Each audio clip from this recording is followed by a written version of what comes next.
اس لیے دین سے پیچھے ہٹتے ہیں کہ لوگ ہمارا مذاق اڑا رہے ہیں، صرف معمولی مذاق، لیکن صحابہ کرام نے ظلم و ستم سہا ہے، جان کی بازی کھیلی ہے، پر دین کو نہیں چھوڑا۔ ہم کیا کرتے ہیں، نہیں میرے فرینڈ سرکل میں میرا مذاق اڑاتے ہیں اس لیے میں حجاب نہیں باندھوں گی، اوکے فائن میں حجاب باندھ لوں گی، لیکن ایسے کہ میرے ایئر رنگس نظر آئے، ایئر رنگس میں نے اتنے پیسے لگا کے خریدے ہیں تو لوگوں کو دکھانے تو چاہیے، میں ایسے حجاب باندھوں گی کہ میرا نیکلس نظر آئے، تو یہ تبرج میں آتا ہے۔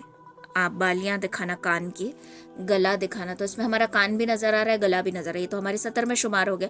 پلس ہمارا حجاب کسی اعتبار سے نہیں ہے، ہمیں اور زیادہ اٹریکٹیو بنانے کے لیے ہم اس طریقے سے اوڑھ رہے ہیں، تو یہ حجاب نہیں کہلاتا، اوکے، یہ ہماری بیوٹی کو اور دکھانا کہلاتا ہے، ٹھیک ہے۔ تو ہم یہ سوچ کر کہ لوگ ہمارا مذاق اڑائیں گے، یہ ساری چیزیں کرتے ہیں۔ ینگسٹرز ہوتے ہیں، لڑکے ہوتے ہیں، چہرے پر سنت سجانا ضروری نہیں سمجھتے کیونکہ لوگ مذاق اڑائیں گے، تو لوگوں کی وجہ سے اور ان کے مذاق کی وجہ سے ہم دین کو چھوڑتے ہیں، لیکن صحابہ کرام نے اپنے جان کی بازی کھیلی، مرنے کے وقت تک پہنچ گئے، لیکن دین کو کبھی نہیں چھوڑا، تو ان کو دیکھ کر ہمیں یہ چیزیں سیکھنی چاہیے۔ اب جب ظلم اور زیادتیاں بہت زیادہ بڑھ گئیں، چوتھے سال سے، نبوت کے چوتھے سال سے جو ہے یہ ظلم و ستم کا سلسلہ شروع ہوا تھا، 5ویں سال تک یہ جاری رہا، تب نبی کریم صلی اللہ علیہ وسلم نے سوچا کہ اب کچھ تو کرنا پڑے گا، اب کچھ تو کرنا پڑے گا، کوئی تو راستہ نکلے، ورنہ یہ مٹھی بھر مسلمان ہیں، اتنے سے مسلمان ہیں، اب اتنا ظلم و ستم ہونے لگا، تو انسان تو فطری طور پر انسان ہی ہوتا ہے نا، یہ ان کو آپ صلی اللہ علیہ وسلم کو ڈرتا کہ کہیں یہ لوگ پلٹ نہ جائیں ظلم و ستم کو برداشت کرتے کرتے، تو اس وقت انہی حالات میں سورۃ الکہف نازل ہوئی، ٹھیک ہے۔ یہ جو حالات چل رہے تھے ٹارچر کرنے کے، ظلم اور زیادتی کرنے کے، ایسے حالات میں سورۃ الکہف نازل ہوئی، اور یہ سورہ جو ہے جیسے ہی نازل ہوا، اس سورت میں جو 3 واقعات ہیں، ان واقعات نے مسلمانوں کا ذہن پھر کمپلیٹلی برین واش کر دیا، جو غلط خیالات آ رہا تھا وہ کمپلیٹلی چلے گا۔ اچھا ہوتا ہے نا ایسے کہ ابھی سمجھو ہم کوئی چیز کر رہے ہیں اور وہ چیز شروع کرتے ہی راستے میں رکاوٹیں آ رہی ہیں، مشکلیں آ رہی ہیں، مصیبتیں آ رہی ہیں، تو پھر ہمارے ذہن میں آتا ہے کہ یہ کرنے کی وجہ سے آ رہا ہے، اس کو چھوڑ دوں میں، تو ایسے ہی انسان تھے، ان کے بھی ذہن میں آیا ہوگا یا آنے کا ڈر ہوگا، تو آپ صلی اللہ علیہ وسلم فکر مند ہو رہے تھے، تو فوراً اللہ تعالیٰ نے سورۃ الکہف نازل کی، اور اس میں جو واقعات تھے ان کو پڑھ کر، ان کو سن کر مسلمانوں کے دل میں یہ چیز جاگ گئی، یہ بات جاگ گئی کہ بندوں کے لیے مستقبل کے بارے میں جو بھی چیزیں ہوتی ہیں وہ ہمیں حال میں، یعنی ان فیوچر جو ہونے والا ہے، پریزنٹ کے حالات سے ہم اس کو جج نہیں کر سکتے، ٹھیک ہے۔ اصحاب کہف کے واقعے سے یہ درس مل جاتا ہے کہ دین اور ایمان اگر خطرے میں ہو تو اسلام کی خاطر، اپنے ایمان کی خاطر، کفر اور ظلم کا جو مرکز ہے جہاں پر ہم رہ رہے ہیں اس کو چھوڑ کر وہاں سے ہم آگے نکل جا سکتے ہیں، یہ چیز پتہ چلتی ہے۔ موسیٰ علیہ السلام اور خضر علیہ السلام کے واقعے سے یہ پتہ چلتا ہے کہ جو ان فیوچر ہونے والا ہے وہ ہمیں پریزنٹ میں نہیں سمجھ میں آتا، تو اللہ تعالیٰ جو بھی حالات پیدا کرتا ہے اس میں کوئی نہ کوئی مصلحت ضرور ہوتی ہے۔ کبھی کبھار ہمیں لگتا ہے کہ اتنی بارش ہو رہی ہے، وقت بے وقت ہو رہی ہے، ہمارے کام رک رہے ہیں، ہمیں صرف پریزنٹ نظر آ رہا ہے، فیوچر کا ہمیں پتہ نہیں ہے، ہو سکتا ہے اسی وجہ سے آگے کوئی فائدہ ہونے والا ہو، وی ڈونٹ نو، تو ہم پریزنٹ کو دیکھ کر فیوچر جج کرتے ہیں، لیکن اللہ تعالیٰ فیوچر کو دیکھ کر ہمارے پریزنٹ کے حالات بدلتا ہے۔ کبھی کبھار ہمیں لگتا ہے کہ ہماری لائف میں بہت مشکلات آ رہی ہیں، میرے آپسی رشتہ داروں میں رشتے صحیح نہیں چل رہے، میرا پرسنل ریلیشن صحیح نہیں چل رہا، میرے سے کوئی غلطی ہو رہی ہے کیا کہ مجھے سزا مل رہی، نہیں، اللہ تعالیٰ جان بوجھ کر ایسے حالات پیدا کرتا ہے، کیوں؟ 2 وجوہات، ایک یہ کہ انسان کی اصلی شکل ہمیں پتہ چلے، جس کو ہم اندھا دھندہ بھروسہ کر رہے ہیں، یقین کر رہے ہیں، اللہ تعالیٰ وہ پردہ ہٹا دیتا ہے، پھر ہمیں آگاہ کرتا ہے کہ دس از دا تھنگ، تم الرٹ ہو جاؤ، یہ چیز ہونے والی ہے، تو تم ابھی سے ایک سٹیپ بیک لے لو، یہ ہمارے لیے اچھی نشانی ہوتی ہے اللہ کی طرف سے، مصیبت کا آنا بھی۔ دوسری بات، ہو سکتا ہے کہ کوئی بڑی مصیبت ہم پر پڑنے والی ہے، اس سے بہتر یہ چھوٹی مصیبت کا سامنا کر کے ہم نکل جائیں، تو اللہ تعالیٰ جن دروازوں کو بند کرتا ہے، ہو سکتا ہے کہ اس دروازے کے پیچھے ہمارے لیے کوئی خطرہ ہے، اور اس خطرے کو دیکھے بنا ہم اللہ تعالیٰ سے ناراضگی کا اظہار کرتے ہیں کہ اللہ نے میرے ساتھ ہی ایسا کرنا تھا، میری ہی لائف کو ایسا بنانا تھا, مجھے اتنا اسٹرگل کرنا تھا. بالکل نہیں. اللہ تعالیٰ جس کو جتنا پسند کرتا ہے, جس سے جتنی محبت کرتا ہے, اس کے زندگی میں اتنی زیادہ آزمائشیں لاتا ہے. اگر آپ کے لائف میں ایک بھی آزمائش نہیں ہے تو پھر ڈرنے کی بات ہے کہ کہیں اللہ مجھ سے منہ تو نہیں پھیر لیا, کہیں اللہ مجھ سے ناراض تو نہیں کہ مجھے آزما نہیں رہا. اگر آپ کے لائف میں ایک بھی آزمائش ہے تو خوش ہو جاؤ کہ اتنا تو صحیح میں اللہ کے قریب ہوں. تو آزمائش کا آنا یہ اللہ کی قربت کی نشانی ہوتی ہے کہ اللہ تعالیٰ سے ہم قریب ہیں, اللہ ہم کو پسند کرتا ہے. تو یہ جو آزمائش مسلمانوں پر پڑ رہی تھی, یہ ریزن تھا آگے اسلام کے پھیلنے کا. اسلام مکہ کے اعتراف میں ہی نہیں تھا, اسلام کو پوری دنیا میں پھیلانا تھا. تو کچھ تو کرنا تھا نا. تو یہ جو ظلم و ستم آئے, ایسا نہیں کہ اللہ تعالیٰ کو مسلمانوں کی پرواہ نہیں تھی, ایسا نہیں کہ اتنا اسٹرگل کر رہے ہیں مسلمان, ایمان لا رہے اور اللہ کوئی معجزہ نہیں لا رہا. ہمارا ایسا ہی ہوتا ہے نا, جیسے ایگزامپل سمجھ لو, ہم کوئی ہوم ریمیڈی ٹرائی کر رہے ہیں, ہیئر فال ہو رہا ہے, ہم کوئی ہیئر پیک لگا رہے ہیں, ہیئر ماسک لگا رہے ہیں, تو ہماری نیت یہ ہوتی ہے کہ فرسٹ یوز میں ہی ایک دم کمپلیٹ 100% ہمارے ہیئر فال اسٹاپ ہو جائے. جبکہ ایسا ہوتا نہیں ہے, ہمیں ایٹ لیسٹ 1 month تو بھی یوز کرنا پڑتا ہے, یا پھر ایک لمٹ ہوتی ہے ایک ٹائم کی کہ اتنے دن کے بعد اس کا اثر دکھے گا. ہمیں پہلے واش میں ہی اثر چاہیے ہوتا ہے, پھر ہم بولتے ہیں کہ نہیں یہ پروڈکٹ تو اچھا نہیں ہے, ہمیں اثر نہیں کر رہا. تو ایسا ہی ہے ہمارا کہ ہم فوراً مصیبت آئے تو سوچتے ہیں کہ اللہ کوئی معجزہ ہی کر دے. ہم چاہتے نہیں کہ کوئی اسٹرگل ہو ہمارے ساتھ, ہم چاہتے نہیں کہ ہم جد و جہد کریں, ہم اسٹرگل کریں, ہم یہ نہیں چاہتے, ہم فوراً معجزے چاہتے ہیں. ہم ایسی قوم ہیں. تو اللہ تعالیٰ نے یہ ظلم و ستم اس لیے نہیں کیا کہ مسلمان تھک جائیں, ہار جائیں, ڈھیلے پڑ جائیں, نہیں, بلکہ مسلمانوں کو مکہ سے باہر نکالنا تھا, مسلمانوں کو ہجرت کروانی تھی تاکہ دین جو ہے مکہ کے باہر بھی پھیلے. اسی لیے چیزیں ہو رہی تھی. اوکے, تو اس میں یہ حکمت تھی. تو اب اللہ تعالیٰ نے کے حکم سے لوگوں کو, اللہ کے رسول صلی اللہ علیہ وسلم نے کہا کہ آپ لوگ حبشہ کی طرف ہجرت کر لو.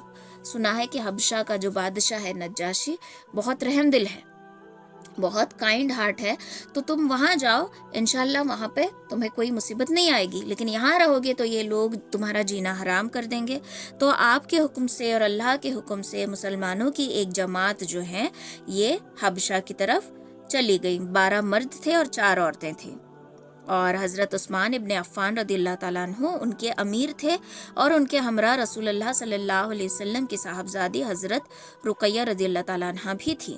ٹھیک ہے, رسول اللہ صلی اللہ علیہ وسلم نے ان کے بارے میں فرمایا کہ حضرت ابراہیم علیہ السلام اور حضرت لوط علیہ السلام کے بعد یہ پہلا گھرانہ ہے جو اللہ کی راہ میں ہجرت کر رہا ہے. ابراہیم علیہ السلام کو جب ان کے والد نے گھر سے نکالا تھا تو آپ ہجرت کر گئے. دیکھو یہاں پر بھی ہمیں ملتا ہے کہ جہاں ظلم اور ستم زیادہ ہو جائے, جہاں کفر زیادہ ہو جائے, تو تمہیں اجازت ہے کہ اس مرکز سے تم ہجرت کر لو, وہاں رہنے کی جگہ سے تم نکل جاؤ. ابراہیم علیہ السلام کے واقعے سے بھی ہمیں پتہ چلتا ہے. تو ابراہیم علیہ السلام کے ساتھ ان کی بیوی سارہ علیہ السلام اور ان کے بھتیجے لوط علیہ السلام تھے, یہ لوگ ہجرت کر گئے تھے. تو ان کے بعد یہ جو قوم تھی, یہ جو جماعت تھی, یہ پہلی جماعت تھی جو ہجرت کر گئی تھی حبشہ کی طرف. اب یہ لوگ گئے حبشہ میں رہنے لگے. یہاں کے لوگوں کو, قریش والوں کو یہ پتہ نہیں تھا کہ لوگ ہجرت کر چکے ہیں. پہلی ہجرت تھی, ٹھیک ہے, حبشہ کی طرف یہ پہلی ہجرت تھی. تو ایک بار کا واقعہ ہے, یہ ہجرت کی چیزیں ہو گئی. ہجرت کے بعد اسی سال رمضان شریف کا یہ واقعہ, رمضان کے مہینے میں نبی علیہ الصلوۃ والسلام کعبے کی طرف حرم میں تشریف لے کر گئے. وہاں بہت سارے قریش کے بڑے بڑے لوگ اکٹھا تھے, بیٹھے ہوئے تھے. تو ان کے سردار اور سارے بڑے لوگ جمع تھے. نبی علیہ الصلوۃ والسلام سے اچانک ان کو کچھ ہو گیا اور کھڑے ہو گئے. کھڑے ہو کر سورہ نجم کی تلاوت کرنے لگے. سورہ نجم اما پارا میں ہے, ٹھیک ہے, اس کی سورہ نجم اس کی تلاوت کرنے لگے. اور ان کفار نے اس سے پہلے عموماً قرآن سنا تھا, چھپتے چھپاتے انہوں نے قرآن سنا تھا, اور لیکن اب جو قرآن سن رہے تھے یہ ان پہ کچھ اثر کر رہا تھا. تو یہ خاص زور آواز میں پڑھنے لگے تھے تو ان پر کچھ اثر کرنے لگا تھا. اور یہ آیت پڑھی جا رہی تھی جس کا ترجمہ یہ ہے کہ اس قرآن کو مت سنو اور اس میں خلل ڈالو. یہ لوگ کیا کرنے لگے, قرآن کو مت سنو, اس میں خلل ڈالو. کب کرتے تھے یہ؟ جب پہلے سنتے تھے, جان بوجھ کر سننا لیکن ڈسٹرب کرنا ہے, کوئی زور کی آواز کرنا. اسی لیے قرآن کے ادب میں آتا ہے کہ جب کوئی قرآن پڑھ رہا ہے تو آس پاس بیٹھے والے لوگ بلند آواز میں باتیں نہ کریں, تاکہ پڑھنے والے کا ذہن وہاں سے نہ ہٹے. اور پڑھنے والے کو بھی چاہیے کہ کسی خاموش جگہ پر قرآن پڑھے. اگر لوگ اطمینان سے تمہیں سن رہے ہیں تو تب آواز سے قرآن پڑھے, لیکن اگر لوگ تمہارے طرف نہیں توجہ دے رہے, تمہاری قرآن کی تلاوت کو نہیں سن رہے, تو پھر وہاں پر سٹاپ کر دیں اور زور سے تلاوت نہ کریں. تو نبی علیہ الصلوۃ والسلام پہلے جب قرآن پڑھتے تھے تو یہ لوگ خلل ڈالتے تھے, لیکن اس بار جب نبی علیہ الصلوۃ والسلام نے اچانک سورہ نجم کی تلاوت شروع کر دی تو ان کے کانوں نے خود کا کنٹرول کھو دیا, مطلب وہ کھو گئے قرآن کی تلاوت میں. ان شارٹ میں اگر سمجھاؤں تو کلام الہی کی آواز سنتے ہی ان کو کچھ بھی ہوش نہیں رہا, سب کے سب اپنا ہوش گنوا بیٹھے تھے. مطلب ایک دھن سی چھا گئی تھی ان پر, اور وہ بڑے کنسنٹریشن کے ساتھ بڑے دل سے قرآن کی تلاوت کو سننے لگے.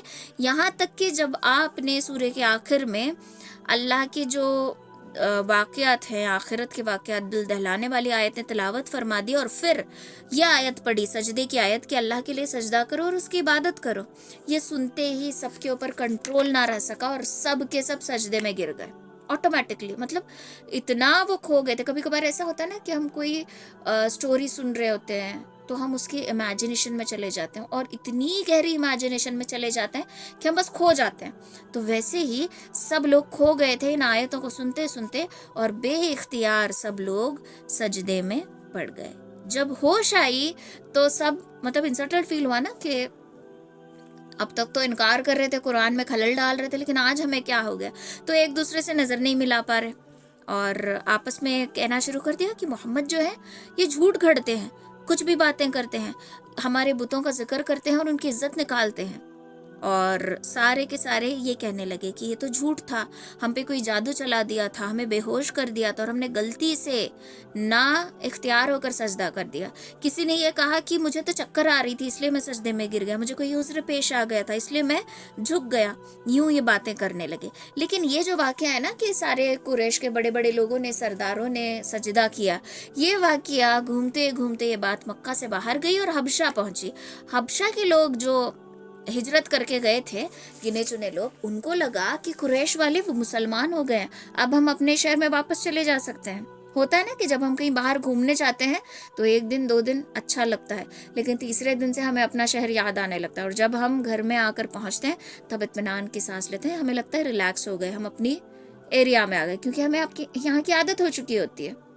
یا پھر کسی گیسٹ کے گھر ہم گئے رہنے کے لیے, پہلے دن ہمیں نیند نہیں لگتی جگہ کے بدلنے کی وجہ سے, اپنے گھر میں اطمینان سے ہمیں نیند لگ جاتی ہے. تو ایسے ہی یہ لوگ اب خوش ہو گئے کہ ہم واپس مکہ چلے جا سکتے ہیں, اور سب لوگ مکہ واپس آ گئے. راستے میں ہی پتہ چلا کہ یہ تو ایک افواہ تھی, کوئی مسلمان نہیں ہوا. تو آدھے لوگ جو ہے واپس حبشہ لوٹ گئے, اور آدھے جو ہے وہ واپس مکہ آ گئے. جو لوگ ہجرت کر کے واپس مکہ آ گئے تھے برا پھنسے. اب ان کو اتنا زیادہ ٹارچر کیا گیا, اتنا زیادہ ٹارچر کیا گیا جس کی کوئی حد نہیں. بہت برا یہ لوگ پھنس گئے, اور ان کی زیادتیاں ان پر بڑھ گئی. لیکن اب نبی علیہ الصلوۃ والسلام نے کہا کہ تم لوگ پلیز واپس حبشہ چلے جاؤ, یہ لوگ تمہیں جینے نہیں دیں گے. لیکن اب جو ہے قریش والے احتیاط ہو گیا نا ان کو کہ یہ لوگ پھر جا سکتے ہیں, ایک بار تو بچ کے نکل گئے, اب یہ لوگ بچ کے نہیں جا سکتے. تو وہ بہت مطلب اٹینٹیو تھے, اٹینشن پورا ان کا تھا کہ کہیں یہ لوگ مکہ سے باہر نہ نکل جائے. لیکن مسلمان بھی ثابت قدم تھے اور اللہ ان کے ساتھ تھا. تو یہ اس بار پھر سے دوسری ہجرت ہوئی حبشہ کی طرف. پہلی ہجرت بھی حبشہ کی طرف ہوئی جس میں مسلمانوں کی تعداد کم تھی, دوسری ہجرت بھی حبشہ کی طرف ہوئی. واقعہ میں آپ کو بتا چکی ہوں کہ کس طریقے سے ہوئی, ٹھیک ہے. لوگ پھنس کے جب مکہ آئے تو یہاں پہ برا اٹک گئے. اب جب ہجرت ہوئی تو لوگوں کی تعداد بڑھ گئی. کتنے؟ اس دفعہ 83 مرد تھے, 83 مرد تھے اور 19 عورتیں تھیں. بعض روایت میں آتا ہے کہ 82 مرد اور 18 عورتیں تھیں, بعض میں آتا ہے کہ 83 مرد اور 19 عورتیں, اور یہ والا جو قول ہے یہ تھوڑا سا مضبوط ہے. تو یہ سارے لوگ اب حبشہ میں پہنچ گئے. حبشہ پہنچنے کے بعد حبشہ کا جو بادشاہ تھا نجاشی, وہ عمرو ابن عاص اور عبداللہ ابن ربیعہ, یہ بھی مسلمان نہیں ہوئے تھے. تو ان کی گہری سوجھ بوجھ تھی اور ان لوگوں کو پتا تھا کہ یہ ہمارا دوست ہے اور اس کے ہاتھ سے ہم مسلمانوں کو نکال کر لے کر آئے. تو یہ سفارش لے کر بادشاہ کے محل میں گئے اور بادشاہ کے جیسے ہم دیکھتے ہیں نا کہ بادشاہ ہوتا ہے، پھر اس کے پاس اس کے نجومی ہوتے ہیں، اس کے لوگ ہوتے ہیں اور وزیر ہوتے ہیں. کالز میوٹ کرو اپنے.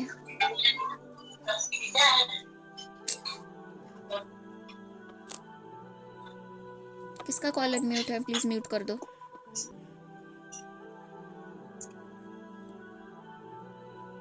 اچھا، آپ جب کلاس میں بیٹھو نا ایک بار میوٹ کر تو موبائل میں چھیڑ خانی مت کرو، ٹچ ہی مت کرو ان میوٹ کرنے کے لیے.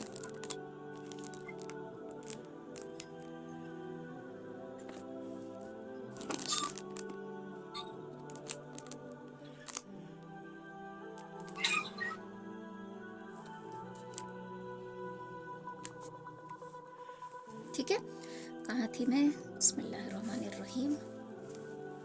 اوکے، تو اب یہ عمرو ابن عاص اور عبداللہ ابن ربیعہ یہ گئے سفارشیوں کو لے کر. اچھا، میں کیا کہہ رہی تھی کہ جب بادشاہ کے جو آس پاس لوگ ہوتے ہیں نا، وزیر ہوتا ہے وغیرہ، تو ویسے وہاں کے لوگوں کو ہوتا ہے بطریقوں، یہ ان کی خدمت میں پہنچے. ٹھیک ہے، تحفے لے کر گئے، ہدیے لے کر گئے، تاکہ مسکا مار کر تھوڑی سی شوگر کوٹنگ کر کے اپنے لفظوں کو سمجھا دیں، اپنے باتوں کو سمجھا دیں اور بادشاہ کو اپنے قابو میں لے لیں اور مسلمانوں کو وہاں سے لے کر آ جائے. تو یہ لوگ گئے بادشاہ کے پاس اور کہا، اے بادشاہ، آپ کے ملک میں ہمارے کچھ ناسمجھ نوجوان بھاگ آئے ہیں. انہوں نے اپنی قوم کا دین چھوڑ دیا ہے، لیکن آپ کے دین میں بھی داخل نہیں ہوئے. اپنے قوم کا تو دین چھوڑا، لیکن آپ کے پاس بھی یہ داخل نہیں ہوئے. آپ عیسائی تھے، آپ کے بھی دین میں یہ داخل نہیں ہوئے ہیں، بلکہ یہ ایک نیا دین ہی ایجاد کر رہے ہیں. انہوں نے ایک نیا دین ایجاد کیا ہے جسے ہم جانتے ہی نہیں ہیں، جسے ہم نہ جانتے ہیں اور نہ مانتے ہیں. ہم آپ کی خدمت میں اسی بات کو لے کر آئے ہیں کہ آپ ان کو کیا کر دیں، چھوڑ دیں. یہ اپنے باپ، اپنے چاچا، اپنے کنبے، اپنے قبیلے کے لوگوں کو سب کچھ چھوڑ کر یہاں پر آئے ہیں اور ان کے لوگوں نے بہت سارے تحفے دیے کہ ہمارے لوگوں کو واپس چھوڑ دو. مقصد یہ ہے کہ آپ انہیں ہمارے پاس واپس بھیج دیں، کیونکہ وہ لوگ اس پر کڑی نگاہ رکھیں گے. ان لوگوں پر وہ لوگ جو ہے اپنے خاندان والے کڑی نگاہ رکھیں گے اور ان کو اب جکڑ کر رکھیں گے، کیونکہ اپنے دین سے پھر گئے، مرتد ہو گئے ہیں. جب یہ دونوں اپنی بات عرض کر رہے تھے تو بادشاہ جو بتکری تھے، جو ساتھ والے لوگ تھے، انہوں نے کہا کہ بادشاہ سلامت، یہ دونوں ٹھیک کہہ رہے ہیں. یہ لوگ انجان ہیں اور جب اپنا دین چھوڑ کر آئے ہیں، اپنے باپ داداؤں سے بغاوت کر کے آئے ہیں، تو ظاہر سی بات ہے کہ ہمارے شہر میں بھی یہ فتنے مچائیں گے. تو آپ ان نوجوانوں کو ان دونوں کے حوالے کر دیں. یہ دونوں انہی کے قوم کے لوگ ہیں اور یہ ان کو واپس لے کر چلے جائیں گے. لیکن نجاشی کے دل میں جو ہے ایک الگ بات چل رہی تھی. یہ بات سن کر اس نے سوچا کہ اب کوئی گہری سوچ میں پڑ گیا اور سوچا کہ اس بات پر مجھے تحقیق کرنی ہے. اور اس نے مسلمانوں کو بلا بھیجا اور نجاشی نے پوچھا، یہ کون سا دین ہے جس کی بنیاد پر تم اپنی قوم ہی سے علیحدہ ہو گئے، اپنی قوم سے علیحدگی اختیار کر لی، لیکن میرے دین میں بھی داخل نہیں ہوئے ہو. یہاں پہ آئے ضرور ہو، لیکن تم کرسچن بھی نہیں ہوئے ہو، عیسائی بھی نہیں ہوئے ہو، اور نہ ہی کسی اور ملت میں گئے، مطلب یہود ہے، نصارہ ہے، کسی اور قوم میں بھی تم نہیں گئے اور تم کوئی الگ ہی دین لے کر آئے ہو. یہ کون سا دین ہے؟ مسلمانوں نے اب سوچا کہ کس کو سلیکٹ کریں، کس کو آگے کریں. تو حضرت جعفر ابن ابی طالب رضی اللہ تعالیٰ عنہ آگے بڑھے اور انہوں نے کہا، اے بادشاہ، ہم ایسی قوم تھے جو جہالت میں مبتلا تھی. ہم بت پوجتے تھے، یعنی مورتیوں کی عبادت کرتے تھے، مردار کھاتے تھے، جانور کو ذبح نہیں کرتے تھے. ہم مردار جانور مر بھی گیا تو اس کو کھا لیتے تھے. بدکاریاں کرتے تھے، قرابت داروں سے تعلقات کو توڑتے تھے، رشتہ داریوں میں تعلقات کو توڑنا. ہمسائیوں سے بدسلوکی کرتے تھے، پڑوسی ہمسایہ جو ہوتا ہے اس سے ہم بدسلوکی کرتے تھے. اور ہم میں جو بھی طاقتور ہوتا تھا وہ کمزوروں کو کھا جاتا تھا، مطلب ان کے سارے حق کھا جاتا تھا. ہم اسی حالت میں تھے کہ اللہ نے ہم ہی میں سے ایک رسول کو بھیجا. اس کی اعلیٰ نسبی، سچائی، امانت اور پاک دامنی ہمیں پہلے سے معلوم تھی. آپ صلی اللہ علیہ وسلم کو سب لوگ صادق اور امین کہتے تھے نا، تو پہلے سے معلوم تھی. اس نے ہمیں اللہ کی طرف بلایا اور سمجھایا کہ ہم صرف ایک اللہ کو مانیں اور اس کی عبادت کریں، اور اس کے سوا جن پتھروں اور بتوں کو ہمارے باپ دادا پوجتے تھے ان کو چھوڑ دیں. اس نے ہمیں سچ بولنے، امانت ادا کرنے، قرابت دار رشتہ داریوں کو جوڑنے، پڑوسیوں سے اچھا سلوک کرنے اور حرام کاری اور خون ریزی کے سارے برے کاموں سے رکنے کا، خود کو ان برے کاموں سے، ان گندگیوں سے صاف کرنے کا حکم دیا، اور فواحش میں ملوث ہونے، جھوٹ بولنے، یتیم کا مال کھانے اور پاک دامن عورتوں پر جھوٹے الزامات لگانے سے منع کیا. اس نے ہمیں یہ بھی حکم دیا کہ ہم صرف اللہ کی عبادت کریں، اس کے ساتھ کسی کو شریک نہ کریں.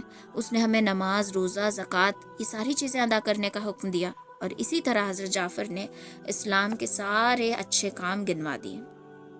ٹھیک ہے، اس نے کہا، حضرت جعفر نے کہا کہ ہمیں یہ باتیں اچھی لگی، اللہ نے ہمیں چن لیا، اللہ نے ہمیں ہدایت دی، اور ہم نے ان کو سچا پیغمبر مان لیا اور ہم ان پر ایمان لے کر آئے، اور یہ سارے جو بددینی کام ہیں، جو برے کام ہیں، ہم نے ان تمام چیزوں کو چھوڑ دیا. ہم اللہ کو مانتے ہیں، برے کاموں کو چھوڑتے ہیں، اس وجہ سے ہماری قوم والے ہمارے دشمن بن گئے ہیں. ٹھیک ہے، تو نجاشی نے کہا کہ وہ پیغمبر جو کچھ کلایا ہے، وہ جو کچھ کہتا ہے، کیا تمہارے پاس کچھ حصہ اس کا موجود ہے؟ مطلب تمہیں کچھ یاد ہے تو مجھے بھی سناؤ. تو حضرت جعفر نے کہا کہ ہاں بالکل مجھے یاد ہے. تو نجاشی نے کہا ذرا مجھے بھی پڑھ کر سناؤ. تو حضرت جعفر نے سورہ مریم، دیکھو ان کی بھی کتنی حکمت ہے، سمجھداری ہے، کہ وہ چاہتے تھے کوئی اور سورت پڑھ سکتے تھے، لیکن چونکہ بادشاہ نجاشی عیسائی تھا، حضرت جعفر نے سورہ مریم کی ہی آیت پڑھ کے سنائی. انہوں نے ابتدائی کی آیتیں تلاوت فرمائی. نجاشی اس قدر رونے لگا آیتیں سن کر کہ اس کی داڑھی بھیگ گئی. مطلب اتنا رویا کہ اس کی داڑھی جو ہے بھیگ گئی، اور اس نے کہا کہ یہ کلام اور وہ کلام جو حضرت عیسیٰ علیہ السلام لے کر آئے تھے، دونوں ایک ہی شمع کے دان سے نکلے ہوئے روشنی ہے. تو ایک شمع سے نکلی ہوئی روشنی ہے دونوں میں کوئی فرق نہیں ہے. اس کے بعد نجاشی نے عمرو ابن عاص اور عبداللہ ابن ربیعہ سے مخاطب ہو کر کہا کہ تم دونوں چلے جاؤ، میں ان لوگوں کو تمہارے حوالے نہیں کر سکتا، اور نہ یہاں ان کے خلاف کوئی چال چلی جائے گی، تو اس بات میں تم الرٹ رہنا، کوئی سازش مت کرنا، یہاں سے تم نکل جاؤ. اس حکم پر دونوں وہاں سے نکل گئے. لیکن پھر عمر ابن عاص نے عبداللہ ابن ربی سے کہا، میں نے کہا تھا نا کہ مکہ والے لوگ جو ہیں بڑے ہٹ دھرم ہوتے ہیں، ڈھیٹ ہوتے ہیں، ضد ہوتی ہے ان کے اندر اپنی بات منوانے کی. تو اس نے کہا کہ خدا کی قسم کل ان کے متعلق ایسی بات لے کر آؤں گا کہ ان کی ہریالی جو ہے پھیلی ہے نا، اس کی جڑیں کٹ جائیں گی. تو عبداللہ ابن ربیعہ نے کہا کہ نہیں، ایسا مت کرنا، یہ لوگ اگرچہ اپنے دین سے پھر گئے ہیں، ہمارے خلاف کام کر رہے ہیں، لیکن ہے تو ہمارے اپنے ہی، ہمارے قبیلے کے لوگ ہیں، ہمارے اپنے لوگ ہیں. ایسا ہوتا ہے نا کہ سمجھو ہم کسی اور کنٹری میں گئے ہیں، یا پھر ہم حج کے لیے گئے ہیں، اور وہاں پہ ہر ایک کنٹری کا بندہ موجود ہے، ہمیں کوئی انڈین مل جائے تو اس سے تھوڑا سا ہمارا ریلیشن اچھا بن جاتا ہے. ہاں، انڈین میں بھی پھر ہماری ایریا کا مل جائے تو اور زیادہ بانڈنگ ہماری بن جاتی ہے. تو یہ ہماری قوم کے لوگ ہیں، ہمارے قبیلے کے لوگ ہیں، ایسا کچھ مت کرو کہ یہاں پر بھی ان کا جینا محال ہو جائے، چھوڑ دو، بھول جاؤ اس بات کو. لیکن عمرو ابن عاص جو ہے یہ بہت ضدی تھا اور اپنے بات پہ اڑ گئے. اگلے دن جیسے ہی اگلا دن نکلا، یہ نجاشی کے پاس پھر گیا اور کہا کہ اے بادشاہ، یہ لوگ عیسیٰ ابن مریم کے بارے میں بہت بری بات کہتے ہیں، بڑی بات کہتے ہیں جو تم برداشت نہیں کر پاؤ گے. تو اس پر نجاشی نے مسلمانوں کو پھر بلا بھیجا. وہ پوچھنا چاہتا تھا کہ حضرت عیسیٰ علیہ السلام کے بارے میں مسلمان کیا کہتے ہیں. تو اس دفعہ مسلمانوں کو تھوڑی سی گھبراہٹ ہوئی، کیونکہ عیسیٰ علیہ السلام اور مریم علیہ السلام کرسچنز کے نزدیک وہ لوگ ان کو پوچھتے ہیں، ہے نا. تو اب ان کو تھوڑی سی گھبراہٹ ہوئی. پھر انہوں نے سوچا کہ نہیں، ڈرنے کی ضرورت نہیں ہے، ہم وہی بات بتائیں گے جو اللہ نے ہم سے بتائی ہے، ہم اس میں کچھ آگے پیچھے نہیں کریں گے، ہم وہی بتائیں گے. چنانچہ جب مسلمان نجاشی کے دربار میں حاضر ہوئے اور ان سے یہ سوال کیا گیا، تو پھر حضرت جعفر ہی آئے اور انہوں نے فرمایا، ہم عیسیٰ علیہ السلام کے بارے میں وہی بات کہتے ہیں جو ہمارے نبی لے کر آئے ہیں. یعنی حضرت عیسیٰ علیہ السلام اللہ کے بندے اور اس کے رسول ہیں، اس کی روح اور اس کے وہ کلمہ ہے جسے اللہ نے کنواری پاک دامن حضرت مریم کی طرف القاء کیا تھا. جبرائیل علیہ السلام نے جسٹ ایک روح پھونکی تھی، اپنے پر کا ایک کونا آپ کی پیٹ کو لگایا تھا اور یہ حاملہ ہو گئی تھی. اور مریم علیہ السلام بڑے پریشان ہوئی تھی کہ میں تو کنواری ہوں، مجھے کسی مرد نے چھوا تک نہیں ہے، میں لوگوں سے جا کر کیا کہوں گی، پریشان ہو گئی تھی. اور یہ معجزہ ہوا کہ بچے نے ہی کہہ دیا کہ میں اللہ کا بندہ ہوں. ٹھیک ہے.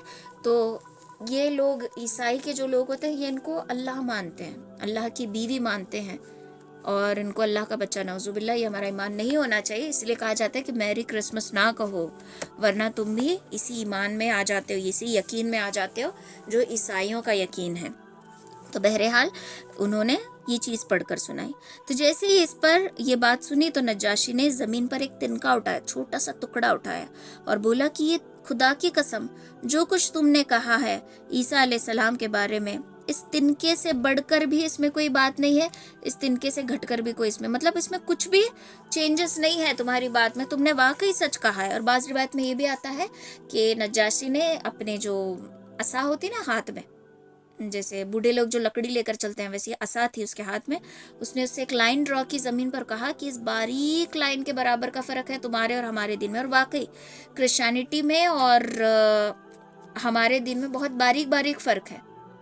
اچھا, جو اولڈ ٹیسٹیمنٹ نیو ٹیسٹیمنٹ ہے اس میں چینجز آئے, کیونکہ کیسا ہوتا تھا پہلے, جب کوئی مسئلہ لے کر ان کے عالموں پاس جاتے تھے اور وہ مسئلہ ہمارے حساب سے فٹ نہیں ہو رہا تو پیسے دے کر اس آیت کو ہی بدل دیتے تھے. تو یوں چینجز آئے ہیں, لیکن قرآن میں سے کوئی تبدیلی نہیں کی جا سکتی.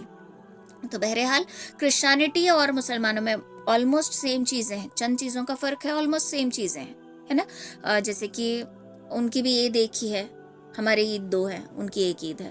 ہم بھی روزے رکھتے ہیں, وہ بھی روزے رکھتے ہیں, وہ کرسمس کے لیے روزے رکھتے ہیں, 40 ڈیز رکھتے ہیں, ہم 30 ڈیز رکھتے ہیں. تو بہت ساری چیزیں سملر ہیں, لیکن جیسے ہمارے لیے جمعے کا دن اہم ہے, ان کے لیے سنڈے کا دن اہم ہے, لیکن ان کا اور ہمارا عقیدے میں فرق ہے. اوکے, تو سملیرٹیز بہت ہیں. جیسے نجاشی نے کہا تھا کہ ایک لائن برابر ہی فرق ہے ہم دونوں کے دین میں. اور اس کے بعد مسلمان جو ہے وہاں آرام سے رہنے لگے.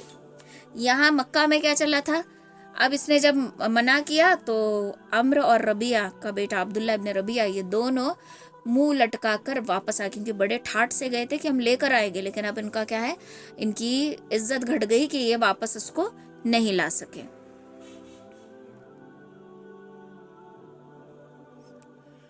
اچھا, یہاں پر ایک چیز یہ سمجھ میں آتی ہے کہ عمرو ابن عاص اور یہ عبداللہ ابن ربیعہ تحفے لے کر گئے تھے. تحفے کس لیے لے کر گئے تھے, تاکہ بادشاہ کو تحفے دے کر اس کا منہ بند کر دیں.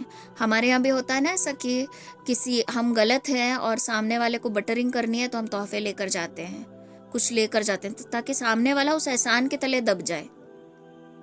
تو اگر ہمارے اندر حکمت ہے, سمجھ بوجھ ہے کہ یہ تحفہ کس لیے دیا, تحفہ لینا دینا سنت ہے لیکن لوگوں نے اس کو بدل دیا ہے. اگر ہمارے اندر سمجھ ہے, حکمت ہے کہ یہ تحفہ کس لیے دیا جا رہا ہے, تو بیٹر ہے کہ ایسے تحفوں سے پرہیز کریں. ایسے تحفوں سے کیا ہے, پرہیز کریں. کچھ لوگ بڑی اچھی نیت سے تحفے دیتے ہیں, کچھ لوگ اس نیت سے تحفے دیتے ہیں کہ یہ ہماری ہاں میں ہاں ملائے. ایگزامپل, بیسٹ ایگزامپل الیکشنز کے ٹائم کا ہے نا. ہر گھر میں پیسہ, تحفے, کوکر, مٹھائی, یہ وہ 500 روپے, 1000 روپے دیے جاتے ہیں. کس لیے, تاکہ ووٹ ہمیں دیں. تو یہ تحفے کیا ہے, ہمارے لیے خطرے کی گھنٹی ہے نا. تو ایسے ہی ان لوگوں نے بھی کیا تھا. تو یہ دیکھو ایک ایک چیز ہمیں مل رہی ہے. ساری سیرت جیسے جیسے ہم سنتے جا رہے ہیں, تب کا زمانہ اب کا زمانہ کمپیریزن کرتے جاؤ. تب کے حالات, ہماری زندگی کے حالات. اب مجھے نہیں پتا آپ کی زندگی میں کیا حالات چل رہے ہیں, آپ کو نہیں پتا میری زندگی میں کیا حالات چل رہے ہیں, لیکن بہت سارے کامن حالات سب کی زندگیوں میں چل رہے ہوتے ہیں. تو ایک ایک سبق ہمیں مل رہا ہے اس سے کہ یہ ویسا تھا, میری لائف میں یہ ہو رہا ہے تو میں اس کو کیسے ہینڈل کروں. ہینڈل کرنے کی چیز ہمیں نہ بھی سمجھ میں آئے تو ایٹ لیسٹ ہمیں ہمارے اندر کانفیڈنس آ جائے گا کہ نہیں, میں یہ چیز فیس کر سکتی ہوں یا کر سکتا ہوں. ہمیں یہ کانفیڈنس آ جائے گا ہمارے اندر. اوکے, تو یہ سارے سلسلے اب چلنے لگے. یہاں پر جو سردار تھے قریش کے, سارے لوگ ابو طالب کے پاس گئے اور کہا کہ ہم آپ کے اعجاز کی وجہ سے, آپ کی عزت کی وجہ سے خوش ہیں, چپ ہیں, اور آپ جو ہمارا دشمن ہے محمد, اس کو سہارا دے کر بیٹھے ہوئے ہیں. آپ سمجھ جاؤ, اپنے بھتیجے کو روک لو. آپ نے اس کو نہیں روکا تو یاد رکھنا, ہم اور زیادہ اپنے باپ داداؤں کے دین کی تذلیل کو برداشت نہیں کریں گے. ہم اپنے خداؤں کی عزت کو چھیننے نہیں دیں گے. آپ اسے روکیے, ورنہ ہم اس کو اپنے طریقے سے روکیں گے اور اس کا کمپلیٹ صفایا کر دیں گے. ابو طالب کو اس دھمکی کا بڑا اثر ہوا, ڈر گئے. بوڑھے تھے نا, عمر کے اعتبار سے انسان کی ہمت گھٹنے لگتی ہے. جیسے ہم جب ینگ ہوتے ہیں تو ہم بہت سارے لوگوں کا کھانا بنا سکتے ہیں، ہمارے اندر امیونٹی ہوتی ہے، طاقت ہوتی ہے۔ جیسے جیسے عمر تبدیل ہوتی جاتی ہے، چینجز آنے لگتے ہیں، تو تب ہماری ہمت گھٹنے لگتی ہے، ہم اکیلے کھڑے ہو کر نہیں بنا سکتے، ہم کسی اور کو لیتے ہیں، ہے نا۔ یہ ایگزامپلس میں اس لیے دے رہی ہوں تاکہ آپ آسانی سے سمجھ جائیں۔ تو ویسے ہی ابو طالب نے اب تک سپورٹ کیا، سہارا دیا، ڈرے نہیں، لیکن اب ان کو تھوڑا سا ڈر لگا اس دھمکی کا، اور وہ اپنے بھتیجے کے پاس گئے اور کہنے لگے، میرے بھتیجے، تمہاری قوم کے لوگ میرے پاس آئے تھے اور ایسی ایسی باتیں کہہ کر گئے ہیں، اب مجھ پر اور خود اپنے آپ پر رحم کرو، اور اس معاملے پر مجھ پر اتنا بوجھ مت ڈالو، میری ہڈیاں بوڑھی ہو چکی ہیں، اتنا بوجھ مت ڈالو کہ میں اس بوجھ کے تلے دب جاؤں۔ یہ سن کر رسول اللہ صلی اللہ علیہ وسلم سمجھ گئے کہ اب چچا بھی میرا ساتھ چھوڑ دیں گے، اور وہ اب کمزور پڑ چکے ہیں، میری زیادہ مدد نہیں کر سکتے۔ تو آپ صلی اللہ علیہ وسلم نے کہا کہ چچا جان، خدا کی قسم، میں نے کہا ہے کہ یہ لوگ اگر میرے دائنے ہاتھ میں سورج اور بائیں ہاتھ میں چاند بھی لا کر رکھ دیں گے تو بھی میں اس کام کو نہیں چھوڑ سکتا، ٹھیک ہے۔ میں ان باتوں کی وجہ سے اللہ کا دامن نہیں چھوڑ سکتا، چاہے میں اس راہ میں فنا کیوں نہ ہو جاؤں، چاہے میں اس راستے میں مر کیوں نہ جاؤں، میں یہ نہیں چھوڑ سکتا۔ یہ بات سنتے ہی آپ کی آنکھیں اشک بار ہو گئی، آپ کی آنکھیں بھر گئیں، تو آپ رو پڑے اور وہاں سے اٹھ گئے۔ تو جب آپ جا رہے تھے تو ابو طالب کا دل تڑپ اٹھا، اور ابو طالب نے پکارا، اور جیسے ہی آپ سامنے آئے تو کہا کہ بھتیجے، جاؤ، جو چاہے کرنا ہے کرو، خدا کی قسم میں تمہیں کبھی بھی کسی بھی وجہ سے نہیں چھوڑ سکتا، میں تم سے بہت محبت کرتا ہوں، میں تمہیں کبھی کسی وجہ سے چھوڑ نہیں سکتا۔ اور کہا کہ باخدا وہ لوگ تمہارے پاس اپنی جمعیت سمیٹ بھی ہرگز نہیں پہنچ سکتے، یہاں تک کہ میں مٹی میں دفن کر دیا جاؤں، تم اپنی بات کھلم کھلا کہو، تم پر کوئی بندش نہیں ہے، تم جو چاہے کھلم کھلا کہو اور تم خوش ہو جاؤ، تمہاری آنکھیں ٹھنڈی ہو جائے، میں تمہاری آنکھوں میں آنسو نہیں دیکھ سکتا۔ دیکھو کتنی محبت تھی آپ سے، اپنے ابو طالب کو اپنے بھتیجے سے، کہ آنسوؤں کو نہیں برداشت کر سکے، اور کہا کہ تم کھلم کھلا کر لو، میں مٹی میں دفن بھی ہو جاؤں تو بھی یہ تو لوگ تم تک نہیں پہنچ سکتے۔ اب قریش نے دیکھا اتنی دھمکی دینے کے باوجود بھی محمد صلی اللہ علیہ وسلم اپنا ہی کام کر رہے ہیں، کلم کلا لوگوں کو دین کی طرف بلانے لگے ہیں۔ ابو طالب کی باتوں کا بھی محمد صلی اللہ علیہ وسلم پر اثر نہیں ہوا، اور ابو طالب بھی ہماری باتوں کو کچھ بھی سیریس نہیں لے رہے، انہوں نے اب ہم سے عداوت مول لی ہے۔ تو اب ان سب نے کیا کیا، یہ لوگ ولید ابن مغیرہ کے لڑکے عمارہ کو ہمراہ لے کر گئے، اپنے ساتھ لے کر گئے ابو طالب کے پاس، اور کہا، ابو طالب، یہ قریش کا سب سے بیسٹ بچہ ہے، ٹھیک ہے، سب سے خوبصورت، سب سے اچھا نوجوان ہے، آپ اسے رکھ لو، اس کو، عمارہ کو، اس کو رکھ لو، اور اپنے بھتیجے کو ہمیں دے دو، مطلب چینج کر رہے ہیں، سوئچ کر رہے ہیں، سمجھو، اس کو لے لو اور یہ دے دو، تبدیل کر رہے ہیں، چینج کر رہے ہیں، اپنا لڑکا اس کو بنا لو اور ہمیں اپنا بھتیجا دے دو، ہم اس سب سے اچھا لڑکا تمہیں دے رہے ہیں، ٹھیک ہے۔ یہ اپنے آبا اور اجداد کی مخالفت بھی نہیں کرتا، بہت فرما بردار ہے، تو تم اس کو لے لو اور اپنے محمد کو ہمیں دے دو، قوم میں کوئی پھوٹ بھی نہیں پڑے گی اور سب کچھ ٹھیک ہو جائے گا، ہم محمد کو قتل کر دیں گے نعوذ باللہ، اور اس کے بدلے ہم تمہیں ایک اچھا لڑکا بھی دے رہے ہیں۔ ابو طالب نے کہا، خدا کی قسم، تم کتنا برا سودا لے کر آئے ہو، تم لوگ مجھ سے کہہ رہے ہو کہ تم اپنا بیٹا مجھے دیتے ہو اور میں اس کو کھلاؤں پلاؤں پالوں پوسوں اور بڑا کروں، اور تم مجھ سے میرے بیٹے کو چھین کر اس کو قتل کر دو گے، خدا کی قسم یہ نہیں ہو سکتا، ابھی اسی وقت یہاں سے دفع ہو جاؤ۔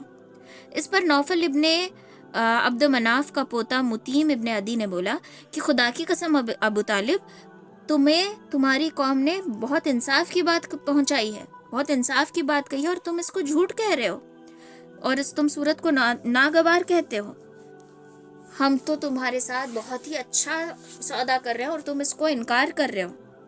جواب میں ابو طالب نے کہا، باخدا تم لوگوں نے مجھ سے انصاف کی بات نہیں کی ہے، بلکہ تم بھی میرا ساتھ چھوڑ کر میرے مخالف ہو رہے ہو۔ یہ لوگ تھے جو اب تک ابو طالب کے سپورٹ میں تھے، کون کون؟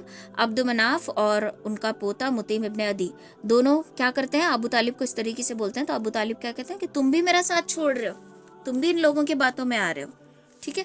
تو یہ ساری چیزیں ہوتی ہیں۔ اب آپ صلی اللہ علیہ وسلم اپنا کام کیے جا رہے ہیں اور سارے دھمکیاں سب کچھ ویسٹ ہو رہی ہے، کچھ بھی کام نہیں ہو رہا۔ تو ان دونوں، یہ جو ڈیل تھی کہ اپنا بیٹا تبدیل کر لو، یہ ساری چیزیں اب بیکار ہو گئی. لیکن یہ ساری چیزوں کی وجہ سے 2 بہتر ہستیاں اسلام میں داخل ہو گئی. ٹھیک ہے، ایک حضرت حمزہ اور دوسرا حضرت عمر. میں بول رہی ہوں نا کہ ہمیں پریزنٹ کی وجہ سے جج نہیں کرنا ہوتا، اللہ کے مستقبل کے فیصلے بہت الگ ہوتے ہیں. تو ان واقعات کی وجہ سے اب یہاں تک بات پہنچی کہ یہ لوگ آپ صلی اللہ علیہ وسلم کا قتل بھی کرنے والے تھے. تو ان تمام واقعات کی وجہ سے 2 لوگ اسلام کے دائرے میں داخل ہو گئے. تو ایک بار کا واقعہ ہے، ابو لہب کا بیٹا، اگر آپ کو یاد ہو تو میں نے کہا تھا کہ اس نے کھڑے کھڑے آپ صلی اللہ علیہ وسلم کو آپ صلی اللہ علیہ وسلم کی بیٹیوں کو طلاق دینے کا کہا تھا. تو یہ جو ان کا بیٹا تھا اتیبہ، یہ رسول اللہ صلی اللہ علیہ وسلم کے پاس آیا اور آپ کا گریبان پکڑا اور بہت گندے باتیں آپ سے کہی اور آپ کے منہ پر تھوک دیا. اس کا تھوک آپ کے منہ کو نہیں لگا، لیکن پھر بھی آپ کے دل سے آہ نکلی. آہ بہت خطرناک ہوتی ہے، اور اس نے کہا، نبی علیہ الصلوۃ والسلام کے دل سے آہ نکلی اور انہوں نے کہا کہ اللہ اس پر اپنے کتوں کو مسلط کر دے. دیکھو اس نے پہلے تکلیف دی تھی آپ کی بیٹی کو طلاق دے کر، یہ بڑا درد تھا. اب دوسری اس نے بھیش بازار آپ کا گریبان پکڑ لیا. کالر پکڑنا یہ بہت مرد کے لیے بہت بری بات ہوتی ہے نا. تو آپ کا کالر پکڑا اور تھوکا اور بہت بری باتیں کہی. تو آپ کے دل سے آہ نکلی، بد دعا نکلی، اور انہوں نے کہا کہ اللہ اپنے کتوں میں سے اس پر ایک کتا مسلط کر دے. اپنے کتوں میں سے اس پر ایک کتا جو ہے مسلط کر دے. اور یہ آہ جو ہے یہ اللہ کے دربار تک جا پہنچی. چنانچہ اتیبہ ایک بار کچھ لوگوں کے ہمراہ سفر میں چلا گیا شام کی طرف. جب انہوں نے شام کے مقام پر پڑاؤ ڈالا تو رات میں وہاں پر شیر آ گیا، شیر آ گیا. اتیبہ دیکھتے ہی کہا کہ ہائے رے میری تباہی، خدا کی قسم جو محمد صلی اللہ علیہ وسلم نے بد دعا دی تھی آج یہ بد دعا مجھے لگ گئی. دیکھو میں شام میں ہوں اور اس نے مکہ میں بد دعا دی تھی اور وہ بد دعا مجھے شام میں آ کر لگ گئی، ڈر گیا. اور تمام لوگوں نے کیا کیا کہ اس کو بیچ میں سلا کر پہرا دینے لگے. لیکن رات کو جب آنکھ لگی شیر آیا اور ایسا جھپکا مارا کہ اس کی گردن ہی اڑا دی. اس کی کیا کر دی؟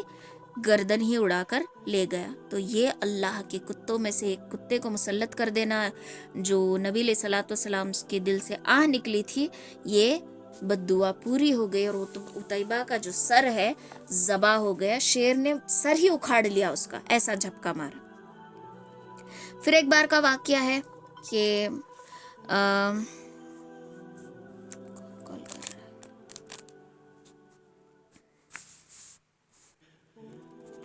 عقبہ ابن ابی معیط رسول اللہ صلی اللہ علیہ وسلم کی گردن پر حالت سجدے میں اس نے آپ کی گردن کو یوں روندا تھا کہ معلوم ہوتا تھا کہ آپ کی دونوں آنکھیں جو ہیں وہ نکل جائیں گی. ٹھیک ہے، اتنی تکلیف دی. اور جب آپ کھڑے ہو گئے تو آپ کو چکر آنے لگے. آپ کو چکر مطلب کوئی سجدے میں اور ان کے سر کو یوں روندا گیا. تو دیکھو آپ نے کتنی تکلیفیں اٹھائی ہیں.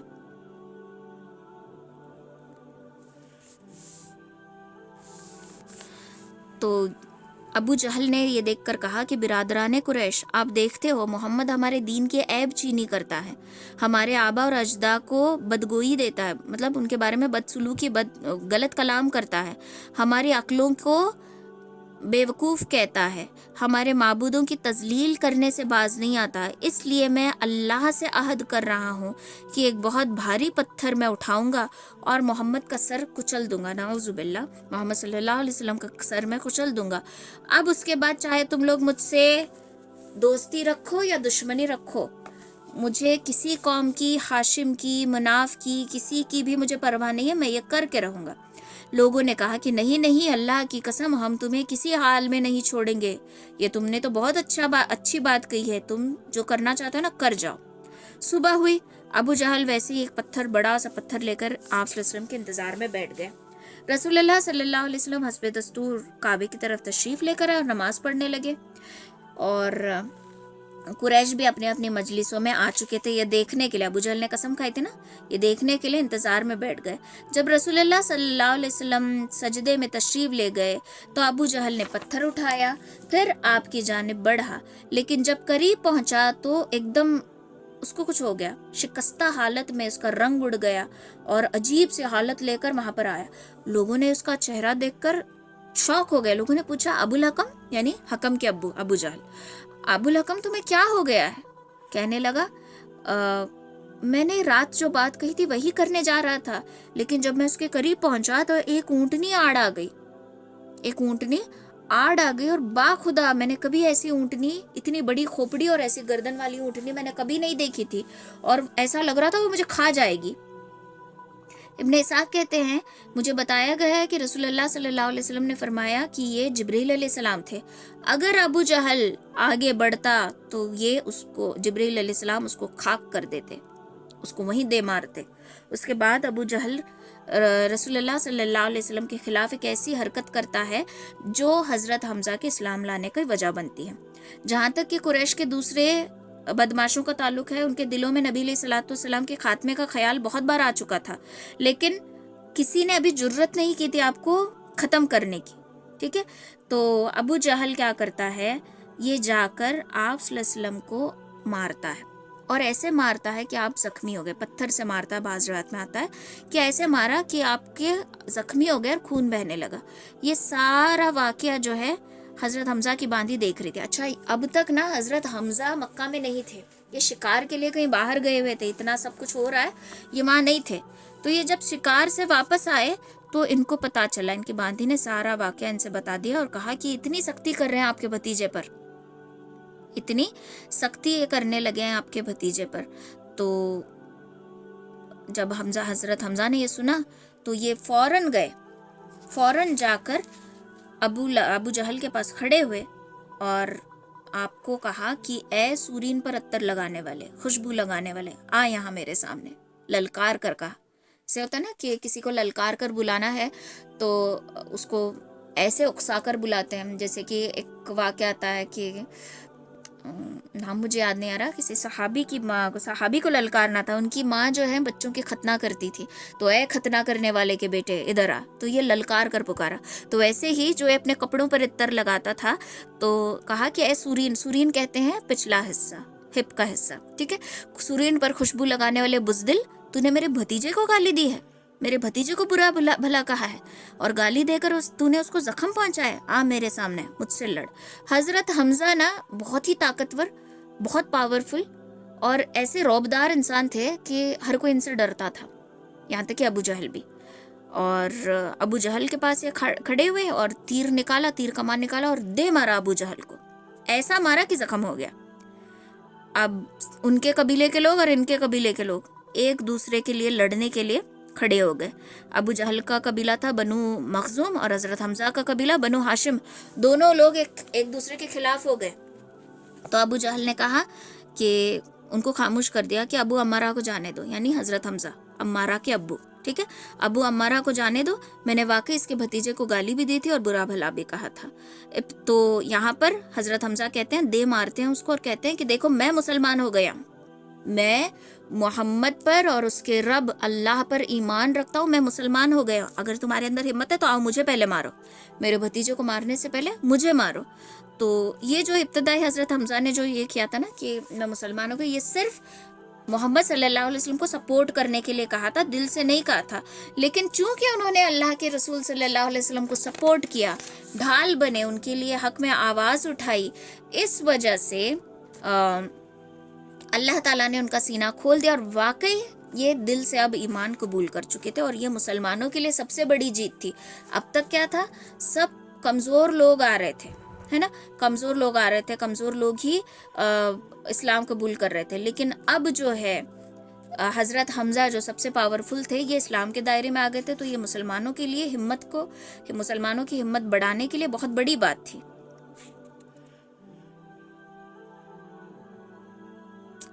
تو اس کے بعد کا واقعہ، یہ ظلم و ستم بڑھتے جا رہے تھے، اب حضرت حمزہ مسلمان ہو چکے تھے، صرف 3 دن کے بعد تھی، 3 دن کے بعد آپ صلی اللہ علیہ وسلم نے دعا کی، کیا دعا کی کہ اللہ عمر ابن خطاب اور ابو